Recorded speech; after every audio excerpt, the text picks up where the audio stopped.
Feminism एक ऐसा शब्द जिस पर आए दिन सोशल मीडिया पर बहस होने लगी है। इसी से जुड़ा है फेमिनिस्ट, जो लोगों का मजाक बनाने, किसी को ट्रोल करने या फिर महिला मुद्दों पर तंज कसने के काम में लिया जा रहा है, बिना इसकी कोई परिभाषा जाने। तो आखिर क्या है फेमिनिज्म, कौन है ये फेमिनिस्ट, किसी भी समाज के लिए इसके क्या मायने हैं, जानने के लिए देखते रहिए ये शो।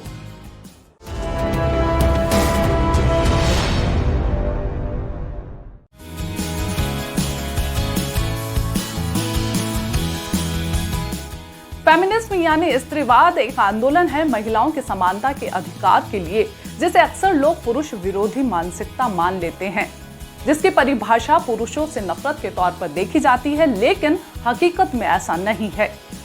ये समाज में समानता की बात करता है, पुरुषों और महिलाओं दोनों के बीच से लैंगिक भेदभाव को खत्म करने की वकालत करता है। ये महिलाओं के अधिकारों की आवाज है, जो उनके मानवीय अधिकार हैं, और वे लोग, चाहे वो पुरुष हो या महिला, जो इन अधिकारों के आंदोलन में अपनी भागीदारी निभा रहे हैं, फेमिनिस्ट कहे जाते हैं। अब आप कहेंगे कि ये फेमिनिस्ट कोई सामाजिक कार्यकर्ता होते होंगे, जबकि हमारे ग्लैमर की दुनिया में भी ऐसे कई पुरुष फेमिनिस्ट हैं जो महिलाओं के अधिकारों की आवाज को बखूबी उठा रहे हैं। ऐसे ही पुरुष फेमिनिस्ट में बड़ा नाम है फिल्म मेकर फरहान अख्तर का, जिन्होंने 2013 में एक अभियान की शुरुआत की, man against rape and discrimination. ये महिला सशक्तिकरण का समर्थन करने वाला एक अभियान है। उनके इस काम को संयुक्त राष्ट्र ने भी सराहा है। 2014 में उन्हें दक्षिण पूर्वी एशिया का संयुक्त राष्ट्र महिला सद्भावना राजदूत बनाया गया। फरहान कह चुके हैं कि लैंगिक समानता कोई महिला मुद्दा नहीं है, ये एक मानवीय अधिकार है जो हर इंसान का मुद्दा है और हर इंसान को इसे उठाना चाहिए। ऐसा ही दूसरा नाम है अभिनेता, निर्देशक, सामाजिक कार्यकर्ता राहुल बोस का, जो एक इंटरव्यू के दौरान कह चुके हैं कि यदि आप मानवतावाद में विश्वास रखते हैं तो आप स्त्रीवादी हैं, यानी आप फेमिनिस्ट हैं। दुनिया को अब ये समझने की जरूरत है कि महिलाएं ये नहीं चाहती कि पुरुष उनकी देखभाल करें, पुरुष उनकी रक्षा करें। महिलाएं सिर्फ इतना चाहती हैं कि उन्हें उनके फैसले खुद लेने की आजादी उन्हें दी जाए। वे क्या पहनना चाहती हैं, क्या बनना चाहती हैं, जिंदगी किस तरह से जीना चाहती हैं, ये उन्हीं पर छोड़ दें। आपको बता दें कि राहुल बोस का एक एनजीओ है द फाउंडेशन, जो कि लैंगिक समानता के मुद्दों पर काम करता है। आमिर खान, जिन्होंने टीवी पर जब डेब्यू शो सत्यमेव जयते की शुरुआत की, तो यहाँ पर लैंगिक असमानता, कन्या भ्रूण हत्या, बाल विवाह, एसिड अटैक और महिलाओं के प्रति यौन अपराधों के मुद्दों को यहाँ पर उठाया। वहीं 2016 में उनके एक ट्वीट को बेहद पसंद किया गया, जिसमें उन्होंने एक शो का विरोध किया और सन्नी लियोनी का साथ देते हुए लिखा था कि वे बेहद ही ग्रेसफुल और गौरवशाली महिला हैं। दरअसल इससे पहले एक शो में सन्नी लियोनी से उनके पॉर्न स्टार होने का एक सवाल पूछा गया, जिसे लेकर स्क्रीन पर सन्नी लियोनी बेहद असहज महसूस कर रही थी।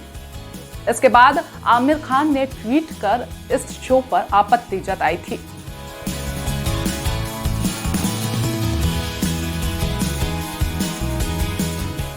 ठीक इसी तरह से स्टार शाहरुख खान अपनी को स्टार एक्ट्रेस को सम्मान देने के लिए मशहूर हैं।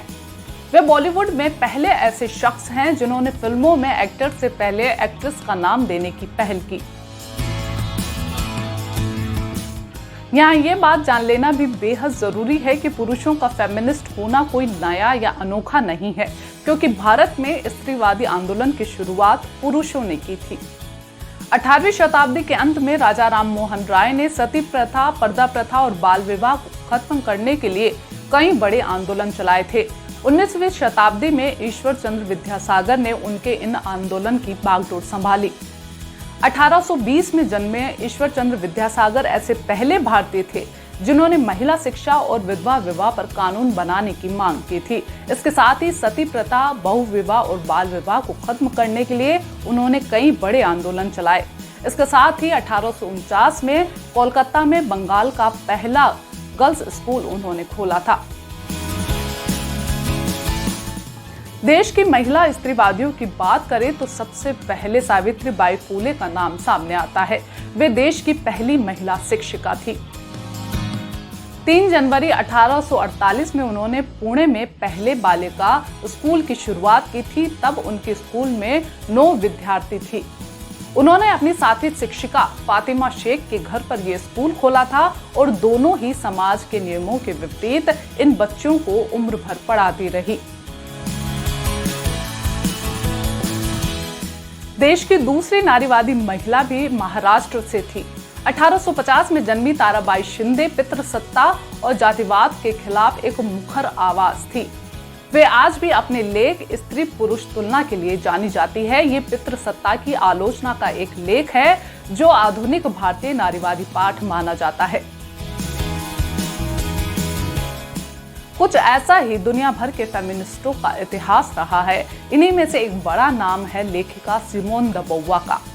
पेरिस में जन्मी सिमोन आधुनिक नारीवादी आंदोलन की संस्थापकों में से एक मानी जाती हैं। उनका नॉवेल द सेकंड सेक्स एक दस्तावेज है कि महिलाओं को किस तरह से समाज असमान मानता है। उनका यह नॉवेल वेटिकन सिटी की ओर से प्रतिबंधित भी किया जा चुका है। सिमोन कहती थी कि किसी भी स्त्री का जन्म ठीक वैसे ही होता है जैसे किसी पुरुष का। उसमें भी वे सभी इच्छाएं, गुण और क्षमताएं होती है जो किसी भी लड़के में होती है। स्त्रियों के गुण तो उसमें समाज और परिवार द्वारा भरे जाते हैं। तो ये शो आपको कैसा लगा और किस तरह के मुद्दों को यहाँ पर उठाया जाना चाहिए, कमेंट बॉक्स में जरूर लिखें। शो को देखने के लिए शुक्रिया।